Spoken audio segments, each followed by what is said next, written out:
Գարնան ու աշխատանքի տոն, աշխատավորների ու համերաշխության միջազգային օր։ Ահա այսպես էր բնութագրվում մայիսի 1-ը։ Տոնական այսօրվա կապակցությամբ կազմակերպվում էր հոծ շքերթ, որի ընթացքում լոզունգներով, դրոշներով աշխատավոր մարդիկ անցնում էին քաղաքի կենտրոնական փողոցով։ Այսօր այս ամենը մնացել է անցյալում, սակայն մեծահասակների հիշողություններում այն մնացել է մինչ օրս։ Աշխատավորների բանվորների միջազգային օր կոչվեր, ոնց որ ասեմ, իրանց աշխատանքի գնահատականը, որ իրանց է որպես սովետի ժամանակ էր այդ բաներ, որ չէր հիշվեր այդ բանը։ Աշխատավորների միջազգային օր կոչվեր մայիսի 1-ը։ Հիշել եմ այդ բաները, որովհետև ես 48 թվականից ծնված եմ,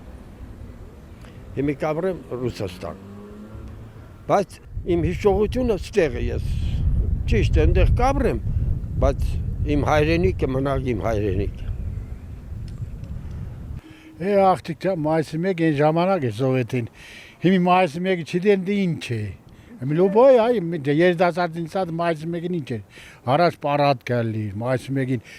հիմնարկ աշխատողները սաղ գելեին պարատ կանցնեին, կետ մայիսի 1-ը ուռա ճավալեն կետայինք, մայիսի 9 ունեինք ամենալավ հայրենական պատերազմի զոհվածներին հիշեինք, մայման, մենք աշխատել, ես տոցավն եմ աշխատել, ամեն տարի գելեինք պարադի, Աստի բողական է չերսենք, մենք բիլեք ուզեինք, որ մայիսի պարայիք է լիրելի, միշտ անգամ պրազնիկ, 9-1-ը մեծ լավ պրազնիկ էր։